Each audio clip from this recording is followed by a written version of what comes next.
In today's video, I'm going to teach you how to switch role from teacher to student in Moodle.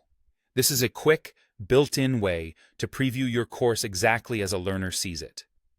It's incredibly useful for checking whether activities are visible, verifying access restrictions, and confirming that navigation and instructions make sense from a student's point of view. The best part is that it doesn't change enrollments or real permissions. It's a temporary view you can turn on and off as needed. Start by going into your course. The role switch happens inside a specific course, so make sure you're in the right one. Once the course page has loaded, look to the top right corner of the screen. You'll see your name or profile icon.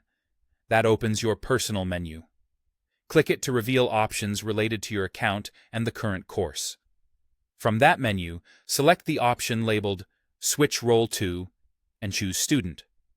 Depending on your site's theme or version of Moodle, it may appear slightly differently, but the wording is usually the same. As soon as you choose Student, Moodle refreshes the page and applies the student perspective to your view.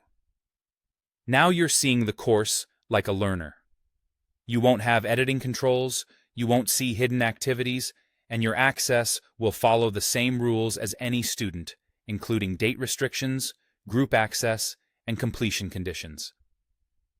This is a great time to click through the course homepage, open activities such as assignments and quizzes, and confirm that instructions are clear and resources are where you expect them to be. If an item you thought was visible doesn't appear, it's a signal to return to your normal role later and check visibility, dates, or activity completion settings.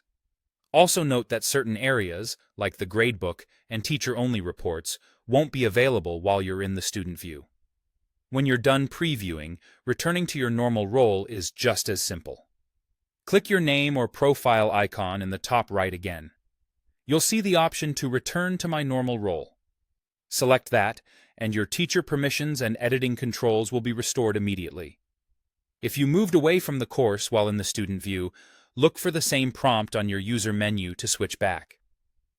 Logging out will also end the switched role, but using the return option is the cleanest way. If you don't see Switch Role to, your site may have this feature limited by permissions or theme design. In that case, contact your Moodle administrator for help. Otherwise, this simple toggle is the safest and fastest way to validate your course through your learner's eyes.